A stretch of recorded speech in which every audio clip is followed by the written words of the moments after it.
Hello friends, welcome to the video.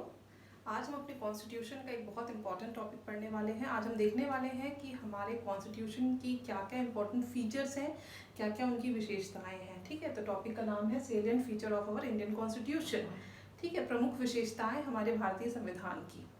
ठीक, तो इसमें हम ये पढ़ने वाले हैं बेसिकली कि हमारा जो कॉन्स्टिट्यूशन है वो बाकी सारे जगहों के कॉन्स्टिट्यूशन से कैसे डिफरेंट है, क्या ऐसी इंपॉर्टेंट चीज़ें हैं इसमें जो इसको बाकी वर्ल्ड के कॉन्स्टिट्यूशन से अलग बनाती है। So let's get started. Number one will see, सबसे पहले है हमारे पास the lengthiest written constitution. That means हमारा जो इंडियन कॉन्स्टिट्यूशन है वो वर्ल्ड का लेंथीएस्ट रिटन कॉन्स्टिट्यूशन है। देखो, लेंथीएस्ट तो समझ में आ रहा है, और रिटन है मतलब कि इसका मतलब ऐसा भी होगा कि ऐसे भी कॉन्स्टिट्यूशन होंगे जो रिटन नहीं है, यानी कि अनरिटन है। तो हाँ, हम जो वर्ल्ड में जो कॉन्स्टिट्यूशन है, कई ऐसे कॉन्स्टिट्यूशन है, कई जगह के ऐसे कॉन्स्टिट्यूशन है जो रिटन है, और कई जगह के ऐसे भी कॉन्स्टिट्यूशन है जो अनरिटन है। बेसिकली रिटन ज़्यादा है और अनरिटन कम है। फिर भी जैसे कि हमारा इंडिया हो गया, अमेरिका हो गया, है ना, तो यहाँ पे जो कॉन्स्टिट्यूशन है these are written constitution. Majority of the country have the written constitution. और जैसे कि आपके पास ब्रिटेन है, सऊदी अरब है, यहाँ पे क्या है, अनरिटन कॉन्स्टिट्यूशन है। ठीक है, कुछ 5 या 6 ही कंट्री हैं जिसमें अनरिटन कॉन्स्टिट्यूशन है, बाकी सारी जगहों पे रिटन कॉन्स्टिट्यूशन है। ठीक, तो अब मैं ये बोल रही हूँ कि जो इंडिया का कॉन्स्टिट्यूशन है वो लेंथीएस्ट रिटन कॉन्स्टिट्यूशन है, यानी कि इंडिया का कॉन्स्टिट्यूशन सबसे ज़्यादा लंबा लिखित संविधान मतलब लिखित कॉन्स्टिट्यूशन है। ठीक है, अब हम ये देखते हैं कि ऐसा क्या है जो हमारे कॉन्स्टिट्यूशन को लेंथीएस्ट बनाता है। एक चीज़ आप यहाँ पे याद रखेंगे। देखिए, अगर हम इसको एज अ ओवरव्यू पढ़ते रहेंगे ना, जैसे मान लीजिए आपने सिर्फ इतना ही पढ़ लिया कि भाई इन कॉन्स्टिट्यूशन के फीचर क्या हैं, तो आपने रट लिया कि लेंथीएस्ट रिटन कॉन्स्टिट्यूशन है, ड्रॉन फ्रॉम वेरियस सोर्सेज है, then blend of rigidity and flexibility है। इस तरीके से आपने पढ़ लिया। लेकिन अगर कहीं आजकल तो बहुत डीप क्वेश्चंस आते हैं, वैसे ओवरव्यू क्वेश्चंस नहीं मिलेंगे आपको, मिलेंगे भी तो बहुत कम, है ना। तो इसीलिए आपको डिटेल पढ़ना, जब आप कोई चीज़ पढ़ रहे हैं तो उसको पूरी तरीके से पढ़िए। अब मान लीजिए आपसे यही पूछ लिया कि भाई जो इंडिया का जो कॉन्स्टिट्यूशन है वो लेंथीएस्ट क्यों है, what are the factor which make Indian constitution the lengthiest, तो आपको आंसर पता होना चाहिए, है ना। तो आप सिर्फ लेंथीएस्ट कॉन्स्टिट्यूशन सिर्फ इतना जाएंगे याद करके तो काम नहीं चलने वाला है ना। सो लेट अस सी कि ये कुछ फैक्टर मैंने यहाँ लिस्ट किए हुए हैं जिनसे ये पता चलता है कि हमारे यहाँ का जो कॉन्स्टिट्यूशन है वो लेंथीएस्ट क्यों है। तो सबसे पहले यहाँ का ज्योग्राफिकल फैक्टर। नाउ सी, यहाँ की जो ज्योग्राफिकल फैक्टर यानी कि जो ज्योग्राफी है यहाँ की, बहुत बहुत हमारा इंडिया काफ़ी वास्ट कंट्री है। ठीक है, हर एक जगह, हर एक स्टेट दूसरी स्टेट से अलग है, और सबके चीज़ों का ध्यान रखते हुए एक कॉन्स्टिट्यूशन तैयार करना, मतलब सबके हितों का ध्यान रखते हुए एक ही कॉन्स्टिट्यूशन में डालना। इसलिए क्या हुआ, ये हमारा कॉन्स्टिट्यूशन क्या हुआ, लेंथी हो गया, क्योंकि एक एक करके इतने सारे स्टेट्स हैं, उन स्टेट्स के अकॉर्डिंग सब चीज़ें डालना, सबका ही ख्याल रखते हुए इसमें डालना, इसलिए हमारे क्या हुआ, कॉन्स्टिट्यूशन क्या हुआ, लंबा हुआ। दूसरा है हिस्टोरिकल बैकग्राउंड। हमने एक एक्ट पढ़ा था, कौन सा, गवर्नमेंट ऑफ इंडिया एक्ट 1935। ठीक है, एक एक्ट पढ़ा था, कौन सा, government of India act, government of India act, कौन सा वाला, 1935। ठीक है, तो इसके बारे में हमने क्या पढ़ा था कि ये अपने आप में बहुत ही लेंदी जो एक दस्तावेज था, एक बहुत लेंदी डॉक्यूमेंट था, है ना। तो क्या हो रहा है कि जो हमारा जो कॉन्स्टिट्यूशन है, इसमें से, इस पर्टिकुलर एक्ट में से लगभग 80% of the things they have directly adopted from this particular act. तो सिंस ये पहले से ही इतना बल्कि था, और उसमें से ज़्यादातर चीज़ें, लगभग 80% ऑफ द थिंग्स हमने उसी में से ही ले ली हैं अपने प्रेजेंट कॉन्स्टिट्यूशन में, तो इसके वजह से भी हमारा जो कॉन्स्टिट्यूशन है वो बल्कि हो गया या लेंदी हो गया। Now, third one, single constitution. Now, what is the meaning of single constitution? See, हमारे यहाँ states हैं, बहुत सारे states हैं, और states को मिला के हमारा इंडिया कंट्री बना हुआ है। तो ऐसा नहीं है हमारे यहाँ कि कि states का अलग constitution हो और country का अलग constitution हो। तो सभी के लिए overall एक ही constitution for both states and और country। तो इसीलिए क्या हुआ, सभी चीज़ों को मिला के क्या हुआ, अगेन कॉन्स्टिट्यूशन लेंदी हो गया। उसके बाद है लीगल डोमिनरीज का जो डोमिनेंस है वो, यानी कि देखिए, हमको पता है, हम देख चुके हैं इसमें कि ज़्यादातर लोग जो कॉन्स्टिट्यूएंट असेंबली में थे वो कौन थे, एडवोकेट्स थे, है ना। तो उनकी जो लैंग्वेज होती है वो काफ़ी कॉम्प्लिकेटेड होती है, एट द सेम टाइम वो हर चीज़ को बहुत डिटेल में लिखते हैं ना। ताकि देखिए, अब डिटेल में लिखना इसलिए भी ज़रूरी था कि आप कोई एक लाइन लिख रहे हैं, अब ऐसा ना हो कि इसका आगे चल के इंटरप्रिटेशन कुछ और ही निकाला जाए, तो उसको प्रॉपर डिटेल किया गया कि जो ये लाइन लिखी गई है वो एक्चुअली में उसका इंटरप्रिटेशन क्या होना चाहिए, उसका मतलब एक्चुअली में क्या है। तो इसीलिए ये सारे फैक्टर्स हैं जो हमारे कॉन्स्टिट्यूशन को लेंथी बनाते हैं, तो ये आपको याद रखना है, ठीक है। अगला फीचर देखते हैं, वो है ड्रॉन फ्रॉम वेरियस सोर्सेस, यानी कि जो हमारा इंडियन कॉन्स्टिट्यूशन है वो बहुत ही सारे दूसरे कंट्रीज से भी ड्रॉ किया गया है, यानी कि बोरो किया गया है। दूसरी जब मैं पहले पढ़ा रही थी तो मैंने आपको बताया था कि इंडियन जो कॉन्स्टिट्यूंट असेंबली थी उसने बहुत सारी दूसरे कॉन्स्टिट्यूशन, दूसरे देशों के कॉन्स्टिट्यूशन को रिव्यू किया, उसमें से जो चीज़ें हमारे यहाँ फिट बैठती हैं उसको वहाँ से उन्होंने उठाया और अपने कॉन्स्टिट्यूशन में डाला, ठीक है। तो इसी तरीके से क्या हो रहा है कि हमारे यहाँ से कई सारे देशों से हमारे इस कॉन्स्टिट्यूशन में चीज़ें ली गई हैं, तो ठीक है। तो ये एक अलग अनदर फीचर है कि it is drawn from various constitution, है ना, various other constitution of the country, other country, ठीक है। तो जैसे कि अगर हम बात करें तो जो हमारे यहाँ का स्ट्रक्चरल पार्ट है, कॉन्स्टिट्यूशन का जो स्ट्रक्चरल पार्ट है वो कहीं से नहीं, वो सिर्फ एक्ट ऑफ 1935 से ही लिया गया है, जैसे कि मैं बता रही थी। तो अगर क्वेश्चन आता है कि जो structural part of our Indian constitution है वो कहाँ से लिया गया है, तो वो कहाँ से लिया गया है, गवर्नमेंट ऑफ इंडिया एक्ट 1935 से ही लिया गया है, ठीक है।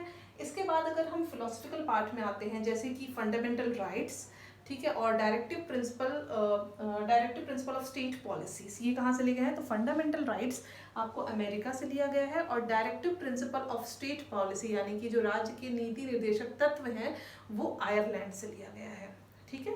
तो इस तरीके से भी क्वेश्चन बन सकता है कि फिलोसफिकल पार्ट कहाँ से लिया गया है, या डायरेक्टली, ये बहुत इंपॉर्टेंट क्वेश्चन है कि directive principle of state policies कहाँ से लिया गया है, आयरलैंड से। फंडामेंटल राइट कहाँ से लिए गए हैं, तो अमेरिका के कॉन्स्टिट्यूशन से लिए गए हैं, ठीक है ना।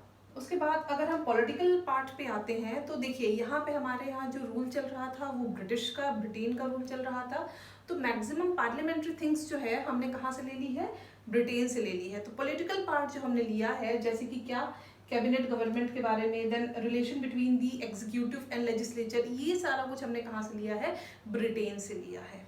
इसके अलावा और भी बहुत सारी चीज़ें हैं, है ना, जो हमने कहीं ना कहीं से बोरो की हैं। उसके लिए मैं एक अलग क्लास बनाऊंगी, विद हेल्प ऑफ ट्रिक्स हम उसको समझने की कोशिश करेंगे, याद करने की कोशिश करेंगे कि कौन सी चीज़ें हमने कहाँ से ली हैं। फिलहाल आप ये याद रखिए, ठीक है।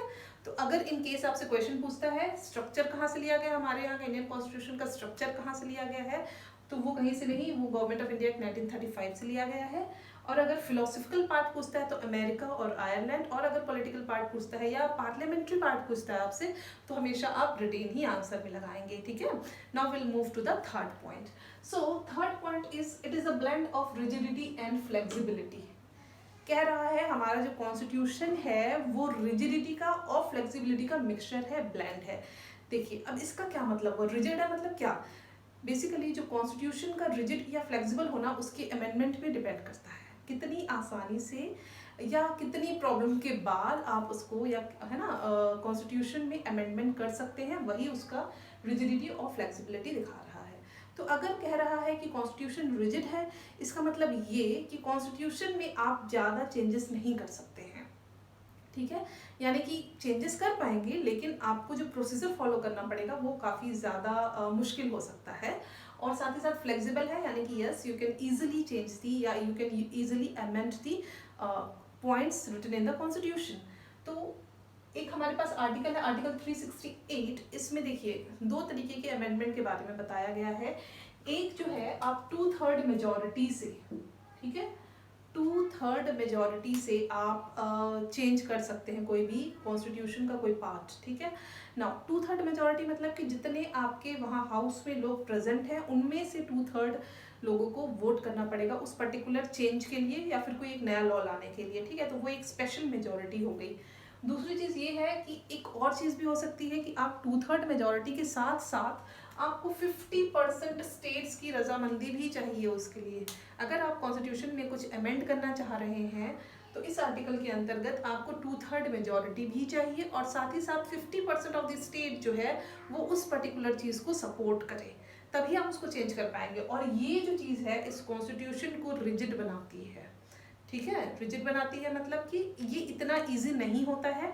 2/3 मेजोरिटी अपने आप में बड़ी है, उसके ऊपर से आप 50% स्टेट का सपोर्ट भी चाह रहे हैं, which again make it more rigid, ठीक है। तो इस तरीके से ये रिजिड है। और फ्लेक्सिबल है मतलब कई सारे ऐसे प्रोविजंस भी हैं जिसको आप नॉर्मल 50% मेजोरिटी से पास कर सकते हैं, ठीक है। तो इसीलिए जो हमारे यहाँ का कॉन्स्टिट्यूशन है it is a blend of flexibility and rigidity. अगर आपसे क्वेश्चन पूछ रहा है कि क्या हमारे यहाँ कॉन्स्टिट्यूशन फ्लेक्सिबल है, क्या हमारे यहाँ का कॉन्स्टिट्यूशन रिजिड है या दोनों है, तो आपको हमेशा दोनों पे टिक करना है, ठीक है।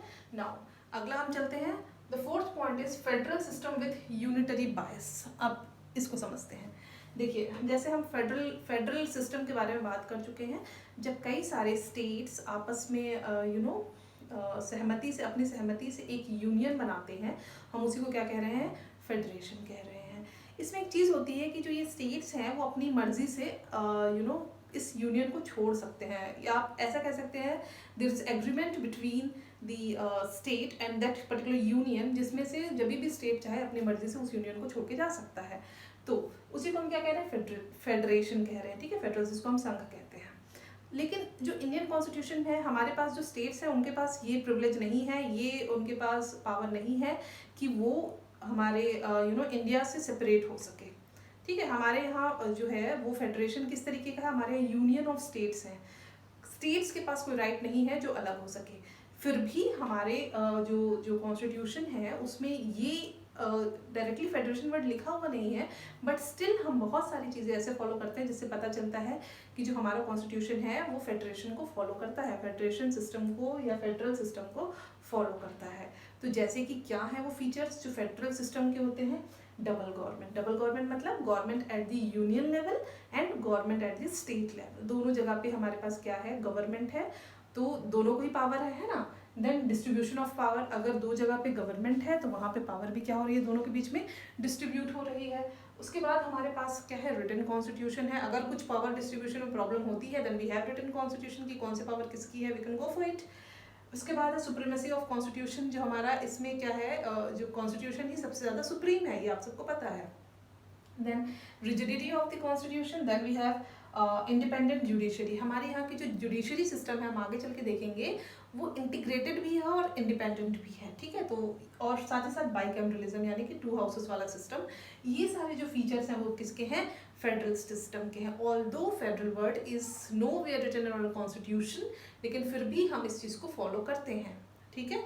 बट द थिंग इज कि जो फेडरल सिस्टम के अलावा जो कॉन्स्टिट्यूशन है वो यूनियन की तरफ ज़्यादा बायस्ड है, यूनियन की तरफ ज़्यादा झुका है, या सेंटर को या यूनियन को ज़्यादा पावर एलोकेट की गई है, ठीक है। सेंट्रल या यूनियन के पास ज़्यादा पावर है, let us see that.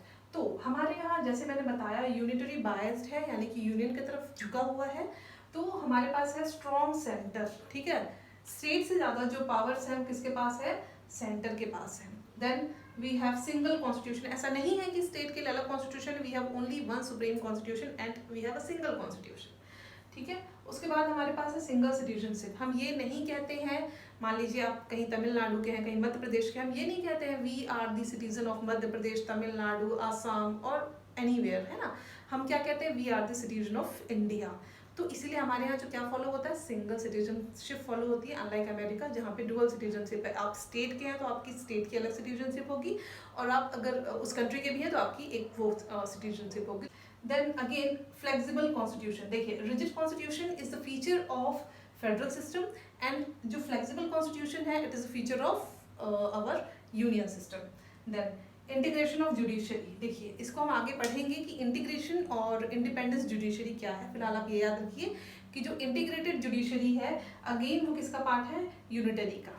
Now उसके बाद है गवर्नर्स जो होते हैं, हम उनको कौन अपॉइंट करता है, they are appointed by the centre obviously. और लेकिन ये रूल कहाँ करते हैं, ये रूल करते हैं स्टेट पे। तो ये समझ लें कि वहाँ पे स्टेट को पावर, जो सेंटर को पावर दी गई है उनको सिलेक्ट करके किसी भी स्टेट पे जाके भेजने के लिए, ठीक है। वो वहाँ जाके जो गवर्नर है, लेकिन रूल कहाँ पे कर रहे हैं, वो स्टेट में कर रहे हैं। तो अगेन ये पावर है किसके पास, सेंटर के पास, किससे ज़्यादा, स्टेट से ज़्यादा। नाउ अगेन जो आईएएस वगैरह होते हैं, यूपीएससी के एग्जाम्स वगैरह होते हैं, these are conducted by the centre, और ये जो लोग हैं ये काम कहाँ करते हैं, जाके स्टेट्स में जाके, है ना। तो यानी कि सेंटर किसी ना किसी तरीके से स्टेट्स को कंट्रोल कर रहा है। नाउ इमरजेंसी प्रोविजन, तो इमरजेंसी प्रोविजन भी एक सेंटर का स्ट्रॉन्ग सेंटर का एक पावर है, ठीक है। तो इमरजेंसी प्रोविजन में क्या होता है, स्टेट की पावर को डिसमिस कर दिया जाता है और वहाँ पे प्रेसिडेंट रूल लगा दिया जाता है, ठीक है। तो इस तरीके से आप देख सकते हैं कि सेंटर जो है ज़्यादा स्ट्रॉन्ग है as compare to the states.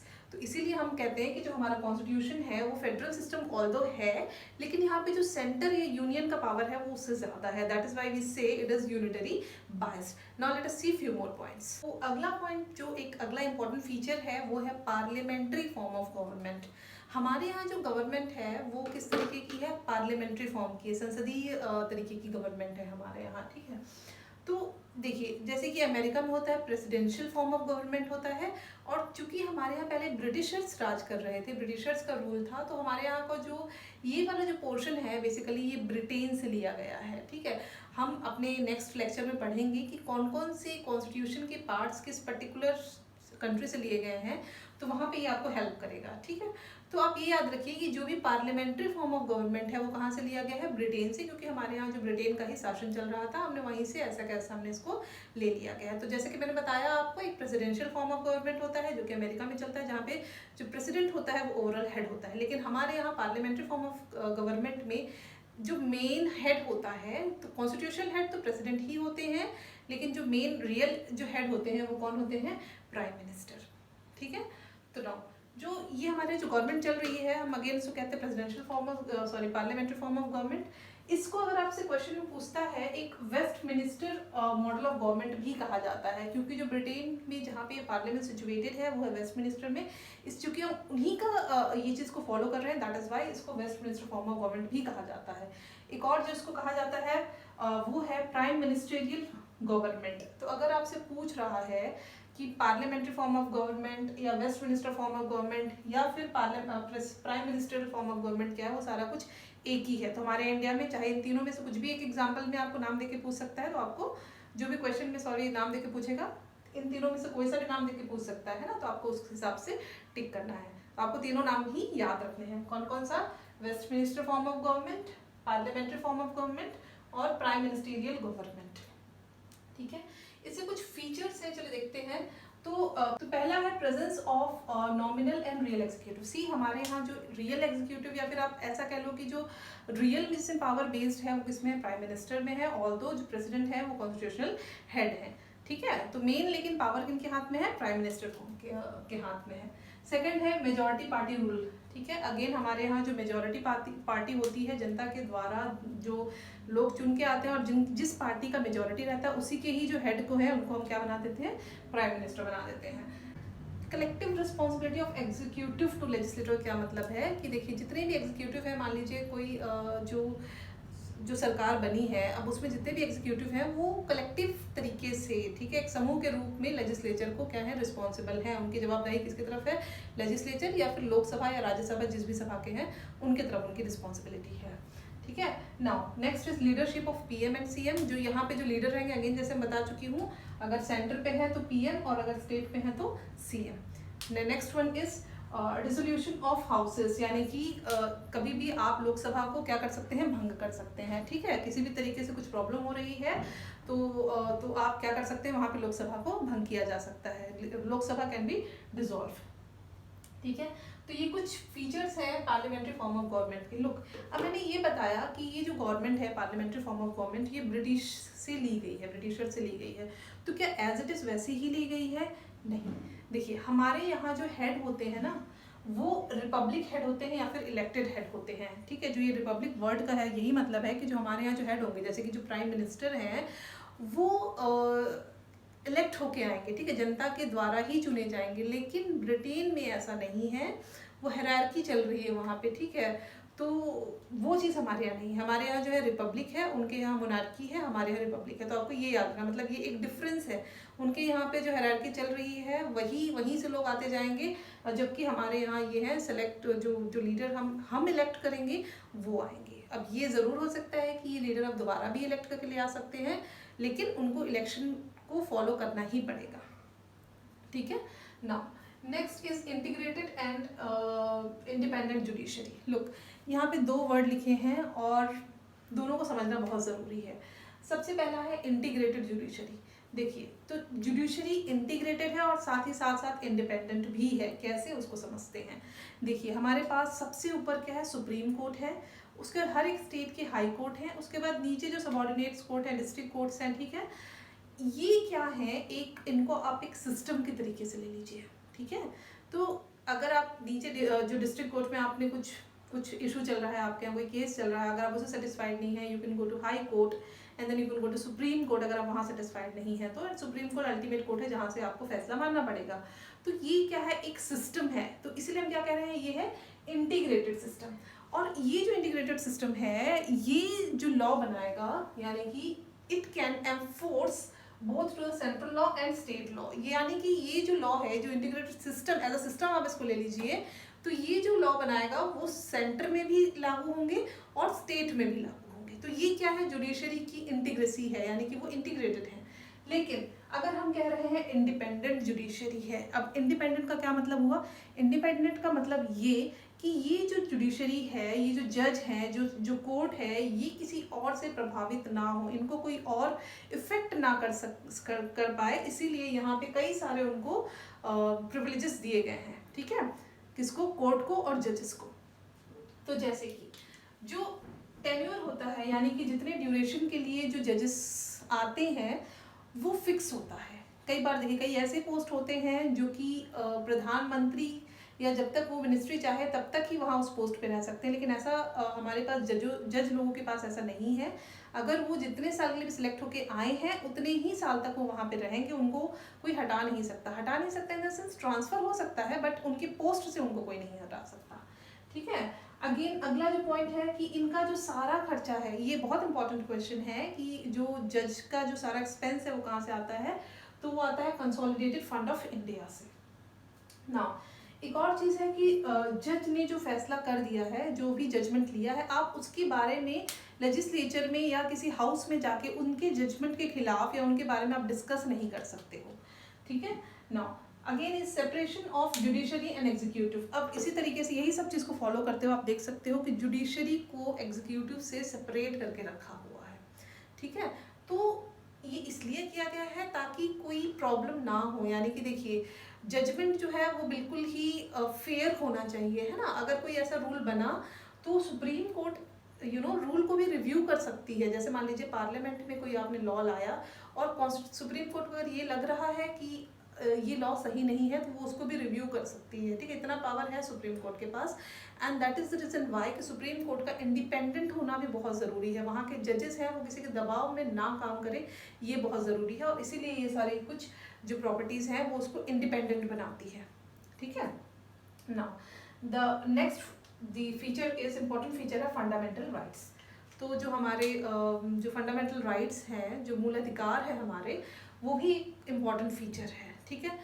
देखिए हमारे पास पहले जो फंडामेंटल राइट्स थे वो टोटल 7 थे। एट प्रेजेंट अगर आपसे पूछ रहा है तो हमारे पास टोटल 6 फंडामेंटल राइट्स हैं, 6 फंडामेंटल राइट्स हैं। जो एक 7th फंडामेंटल राइट है वो क्या था, राइट ऑफ प्रॉपर्टी, जिसको कि हटा दिया गया है कब, 44th अमेंडमेंट करके 1978 में। ये आपको याद रखना है कि 44 अमेंडमेंट से उस चीज़ को हटा दिया गया है, इसीलिए अब हमारे पास पहले 7 थे, अब हमारे पास कितने हैं, 6 हैं, ठीक है। 6 फंडामेंटल राइट्स है। ये फंडामेंटल राइट्स क्यों ज़रूरी है, बेसिकली ये फंडामेंटल राइट्स किसी भी सिटीजन को एक फ्रीडम देते हैं। किस चीज़ की फ्रीडम, तो उनको पॉलिटिकल डेमोक्रेसी देते हैं और साथ ही साथ उनको एक डिग्निफाइड लाइफ जीने के लिए हेल्प करते हैं, यानी कि कोई भी सिटीजन एक अच्छी डिग्निफाइड लाइफ जी सके, इसीलिए उनको ये फंडामेंटल राइट्स होना बहुत ज़रूरी है, ठीक है। अब ये ऐसे राइट्स हैं जो हर इंडियन के सिटीजन को मिलेंगे ही, ठीक है, हर सिटीजन को ये राइट मिलेंगे ही, और अगर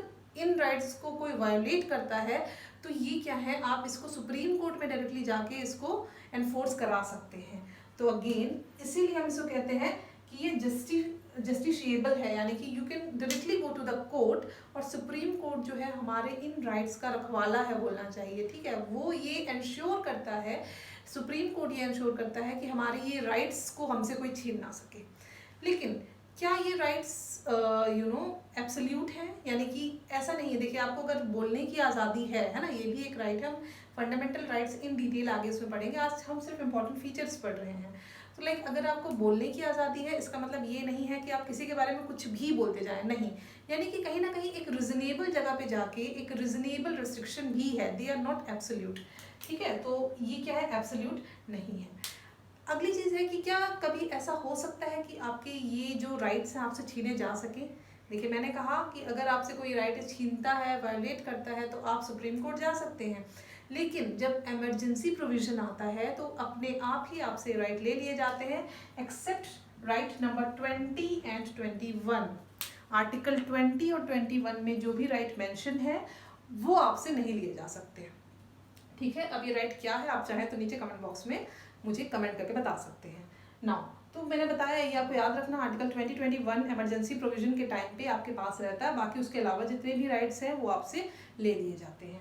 सो ये क्या है, फंडामेंटल राइट्स। तो फंडामेंटल आपको राइट क्या देता है, पॉलिटिकल डेमोक्रेसी देता है, साथ ही साथ आप अपनी लाइफ को डिग्निफाइड वे में लीड कर सके, इसकी फ्रीडम देता है, ठीक है। Now next we have directive principle of state policies, ठीक है। ये राज्य के जो नीति निर्देशक तत्व हैं। देखिए ये वो चीज़ें हैं जो जिससे आप सोशल और इकोनॉमिकल डेमोक्रेसी को पा सकें, यानी कि जिससे सोशल और इकोनॉमिकल डेमोक्रेसी क्या हो, एनहेंस हो। पहले वाले फंडामेंटल राइट्स में क्या था, आपकी पॉलिटिकल डेमोक्रेसी को एनहेंस कर रहे थे, और जो directive principle of state policies हैं ये आपके सोशल और इकोनॉमिकल डेमोक्रेसी को एनहेंस कर रहे हैं। नाउ ये ऐसे राइट नहीं है जिनके लिए आप कोर्ट जा सके, ठीक है। बेसिकली ये ऐसी क्या बोला, निर्देश हैं जो राज्य को दिए गए हैं कि आप ऐसा करेंगे तो ये जनता के लिए अच्छा होगा, ठीक है। हम इसको पढ़ेंगे इन डिटेल अगेन। तो इसके लिए आप कोर्ट नहीं जा सकते, इसीलिए हम इसको क्या कहते हैं, ये जस्टिसेबल नहीं है, these are non justiciable. Now let's see few more points. अगला पॉइंट है हमारे पास फंडामेंटल ड्यूटीज। देखिए हमने देख लिया फंडामेंटल राइट्स, पॉलिटिकल स्टेटस को, पॉलिटिकल डेमोक्रेसी को एनहेंस करने के लिए, directive principle of state policies आपकी सोशल डेमोक्रेसी को और इकोनॉमिकल डेमोक्रेसी को एनहेंस करने के लिए, ठीक है। तो देखिए आपको कोई चीज़ मिल रही है, ठीक है, आपको कुछ राइट्स मिल रहे हैं, तो अगर आपको कुछ राइट्स चाहिए तो आपको कुछ करना भी तो होगा ना उन राइट्स के लिए। तो कुछ ड्यूटीज़ हैं जो आपको एज अ सिटीजन असाइन की गई हैं, जो आपको करनी चाहिए, और उसी को हम क्या कह रहे हैं, फंडामेंटल ड्यूटीज़। एक एग्जांपल लेते हैं, आप ट्रेन में पैसे देके सफ़र करते हैं, ठीक है। आप चाहते हैं कि वो कोच साफ़ हो जिसमें आप ट्रेवल कर रहे हैं, ठीक है। तो अगर आप चाहते हैं कि वो कोच साफ़ हो, ये आपका राइट है, आप कहते हैं, ठीक। एक ऐसे जनरल सा ही एग्जाम्पल है। तो आप चाहते हैं कि वो, क्योंकि आपने पैसे दिए हैं ट्रेन में ट्रैवल करने के लिए, तो आपका ये बिल्कुल हक है कि वो कोच साफ़ हो। लेकिन ये आपकी भी ड्यूटीज़ हैं कि आप उस कोच को साफ रखें। साफ रखें का मतलब ये कि आप अपने तरफ से कोई कचरा ना फैलाएं, है ना। तो ये बिल्कुल वैसा ही है कि अगर आप कुछ राइट एंजॉय करना चाहते हैं, then you should also do some kinds of duty. ये जो है बेसिकली हमारे कॉन्स्टिट्यूशन के मेन पार्ट में नहीं था, इसको बाद में ऐड किया गया है with the help of 42nd constitutional amendment से, जो कब हुआ था, 1976 में। और इस समय 10 फंडामेंटल ड्यूटीज ऐड की गई थी। उसके बाद एक और बार ये अमेंडमेंट हुआ है, और वो हुआ है, अच्छा ये जो ऐड की गई थी वो सरन सिंह कमेटी की रिकमेंडेशन पे ये फंडामेंटल ड्यूटीज ऐड की गई थी, आपको ये याद रखना है, ठीक है। ये इंपॉर्टेंट क्वेश्चन है। नाउ 2002 में 86th कॉन्स्टिट्यूशनल अमेंडमेंट हुआ है, जिसमें एक और हमने फंडामेंटल ड्यूटीज ऐड की। Now total we have 11 fundamental duties. ये भी आपको याद रखना है कि हमारे पास टोटल कितनी फंडामेंटल ड्यूटीज हैं, पहले कितनी थी और बाद में कितनी ऐड की गई, ये सारा कुछ आपको याद रखना है। नाउ ये किसमें है, 4th पार्ट में है, और सिर्फ एक आर्टिकल में है, ये 51A में इनके बारे में लिखा हुआ है। नाउ ये जो है नॉन जस्टिसेबल है, यानी कि अगेन इसके लिए भी आप कोर्ट नहीं जा सकते हैं, ठीक है। इसको कोर्ट एनफोर्स नहीं कर सकता है, जैसे कि directive principle of state policies को, यानी कि राज्य के नीति निर्देशक तत्व को वो एनफोर्स नहीं कर सकता था, ठीक है। नाउ नेक्स्ट पॉइंट है सेक्युलर स्टेट। जो हमारा जो कंट्री है, इट्स सेक्युलर स्टेट। इसका क्या मतलब है, इसका मतलब ये कि देखिए हमारे भारत की, हमारे इंडिया की अपना कोई रिलीजन नहीं है, but at the same time वो सारे ही रिलीजन को इक्वली ट्रीट करता है, ठीक है। So state should treat every religion equally. हमारे यहाँ का ये कॉन्सेप्ट है कि हमारे यहाँ जो कंट्री है या स्टेट्स हैं वो सभी रिलीजन को इक्वली ट्रीट करें। ऑल्दो इंडिया का एज सच कोई अपना रिलीजन नहीं, हम ये नहीं कह सकते हैं कि ये मुस्लिम कंट्री है या हिंदू कंट्री है, नहीं, ऐसा कुछ नहीं लिखा हुआ है। बट ये है कि सारे के सारे ही रिलीजन को यहाँ पे इक्वल फ्रीडम मिली हुई है। That is the meaning of what, secular state. ठीक है, इसीलिए आप हमारे यहाँ देख सकते हैं हमें क्रिसमस की भी छुट्टी मिल जाती है, हमें दिवाली की भी मिल जाती है, हमें ईद की भी छुट्टी मिलती है ना। Now next one, universal adult franchise. Look, इसके पहले जब हम पढ़ रहे थे तो हमने ये देखा था कि ब्रिटिशर्स ने जो वोट डालने का अधिकार दिया था वो कुछ बहुत ही लिमिटेड था। ठीक है, जब लास्ट में हमने देखा था तो उसमें हमने देखा था वो सिर्फ 10% लोगों को, वो भी कौन से, जो पढ़े लिखे हैं, जो थोड़े अमीर हैं, जिनके पास प्रॉपर्टीज है, सिर्फ वैसे ही लोगों को उन्होंने वोट देने का अधिकार दिया था। लेकिन हमारे यहाँ जो संविधान निर्माता थे उन्होंने एक बहुत बड़ा, बहुत बोल्ड फैसला ये लिया कि जितने भी एडल्ट्स हैं इंडिया में, यानी कि the people more than 21 years, है ना, जितने भी 21 ईयर को पा चुके हैं उतने लोग इलेक्शन में वोट दे सकते हैं। पहले ऐसे नहीं था, है ना, पहले सिर्फ 10% से आप अचानक सोचिए आप पूरी के पूरे पब्लिक को, पूरे के पूरे पॉपुलेशन को वोट देने का हक दे रहे हैं। तो ये बहुत ही बड़ा स्टेप था। लेकिन पहले जो था ना वो 18 साल नहीं था। अब हमारे यहाँ कितना है, 18 साल जो वोट देने की जो एज है वो 18 यानी कि 18 ईयर्स है। और पहले क्या था, 21 ईयर्स थी, और जिसको हम 61st कॉन्स्टिट्यूशनल अमेंडमेंट पे 1988 में इसको चेंज करके 21 से 18 किया गया ना। ये बोल्ड क्यों है, मैं ऐसा क्यों कह रही हूँ, क्योंकि बाकी देशों ने भी इतनी इजीली इसको फॉलो नहीं किया था। धीरे धीरे स्टेप बाय स्टेप उन्होंने सभी को वोट देने का अधिकार दिया था। लेकिन इंडिया ने एक साथ ही सबको, चाहे वो लेडीज हो, जेंट्स हो, अमीर हो, गरीब हो, किसी भी कास्ट का हो, किसी भी रिलीजन का हो, सबको ही क्या था, वोट देने का अधिकार था। सो the universal adult franchise is again a very important part of our Indian constitution. Now, जैसे कि मैं बता चुकी हूँ, अगला पॉइंट सिंगल सिटीजनशिप। मैं अभी डिस्कस कर चुकी हूँ कि हमारे यहाँ सिंगल सिटीजनशिप है, स्टेट के लिए अलग सिटीजनशिप नहीं है। जैसे कि अमेरिका में है, आप स्टेट के लिए अलग सिटीजनशिप है और साथ ही साथ कंट्री के लिए भी अलग सिटीजनशिप है। दो डबल सिटीजनशिप चलती है, डबल नागरिकता चलती है, वहाँ पे दोहरी नागरिकता चलती है। पर ये हमारे यहाँ नहीं, हमारे यहाँ सिर्फ आप क्या है, भारत के निवासी हैं, you are the citizen of India only. Okay, now इसके अंतर्गत, अपने कॉन्स्टिट्यूशन के अंतर्गत कुछ इंडिपेंडेंट बॉडी भी इस्टेब्लिश की गई हैं, जैसे कि election commission, so that elections जो है वो फेयर तरीके से हो सके। देन वी हैव कैग, है ना, controller auditor general. Then we have UPSC भी अपना इंडिपेंडेंट बॉडी है, और स्टेट के जो पब्लिक सर्विस कमीशन हैं वो भी क्या है, इंडिपेंडेंट बॉडीज हैं। ठीक है ना। अगला जो है प्रोविजन वो है इमरजेंसी पावर। ठीक है, तो हमारे यहाँ किन्हीं कंडीशनों में इमरजेंसी लगाई जा सकती है, और 3 तरीके की इमरजेंसी इन आवर कॉन्स्टिट्यूशन। हमारे यहाँ 3 तरीके की इमरजेंसी है, national emergency, state emergency and financial emergency. तो नेशनल इमरजेंसी का आर्टिकल है 352, अगला जो स्टेट का उससे 4 ज़्यादा 356, और उससे 4 ज़्यादा 360 जो है फाइनेंशियल इमरजेंसी है। ठीक है, इसको हम इन डिटेल पढ़ेंगे, इस इमरजेंसी पार्ट से भी काफ़ी सारे क्वेश्चन आते हैं। नाउ अगला है 3 टायर गवर्नमेंट। लुक, पहले जब था ना हमारे यहाँ कॉन्स्टिट्यूशन में 2 ही गवर्नमेंट थी, एक यूनियन और एक स्टेट। लेकिन जो हमारे महात्मा गांधी जी थे उनकी विचारधारा ये थी, उनकी मेंटालिटी, उनकी सोच ये थी, अगर आप किसी का डेवलपमेंट, किसी कंट्री का डेवलपमेंट चाहते हैं तो वहाँ के जो लोकल गवर्नमेंट, वहाँ के जो लोकल लोग हैं उनका डेवलपमेंट होना चाहिए। यानी कि अगर गाँव का विकास होगा तभी हमारे यहाँ किसी कंट्री का विकास हो सकता है, ऐसी उनकी सोच थी। ठीक है, तो अगर आप सिर्फ शहरों को विकास करते रहेंगे तो उस तरीके से क्या होगा कि कंट्री डेवलप नहीं करेगी और सभी लोगों का डेवलपमेंट नहीं हो पाएगा। इसीलिए गांव के बिल्कुल ज़मीनी स्तर से विकास होना चाहिए था। तो इसीलिए हमारे यहाँ 2 कॉन्स्टिट्यूशन अमेंडमेंट हुए, एक 73 और एक 74th कॉन्स्टिट्यूशनल अमेंडमेंट हुआ, और 73rd में जो रूरल पंचायत है, यानी कि जो ग्राम पंचायत वगैरह हैं, उनको ऐड किया गया, और 74 में म्यूनसिपैलिटीज़ वगैरह है ना, नगर निगम वाली चीज़ें, ये ऐड की गई किसमें, कॉन्स्टिट्यूशन में। तो अब हमारे यहाँ 3 टायर गवर्नमेंट है। सबसे लोअर लेवल पे ग्राम पंचायत वगैरह हैं, उसके ऊपर we have state government, and सबसे ऊपर वी हैव यूनियन गवर्नमेंट। ठीक है, सो इसलिए हम कह रहे हैं कि हमारे यहाँ 3 टायर गवर्नमेंट है। और एक जो लास्ट फीचर है हमारे इंडियन कॉन्स्टिट्यूशन का वो ये है कोऑपरेटिव सोसाइटीज़। देखिए, गांव के विकास के लिए कोऑपरेटिव सोसाइटीज़ को इन द ईयर 2011 सोसाइटीज़ को कॉन्स्टिट्यूशनल स्टेटस मिला। ठीक है, यानी कि कोऑपरेटिव सोसाइटी को 97th अमेंडमेंट से क्या मिला है, कॉन्स्टिट्यूशनल स्टेटस मिला है। ठीक है, तो इसमें क्या होगा, इससे क्या होगा, गाँव का विकास होगा। ठीक है, तो गांव का विकास हो रहा है, मतलब वहाँ पे आप एक कमेटी बना सकते हैं, कुछ लोगों की, कुछ मिनिमम लोगों की कमेटी बना सकते हैं जो गांव के डेवलपमेंट के लिए कुछ काम कर सके, है ना। तो इस तरीके की जो सोसाइटी बनेगी उसको भी कॉन्स्टिट्यूशनल क्या मिला है, स्टेटस मिला है, ठीक है।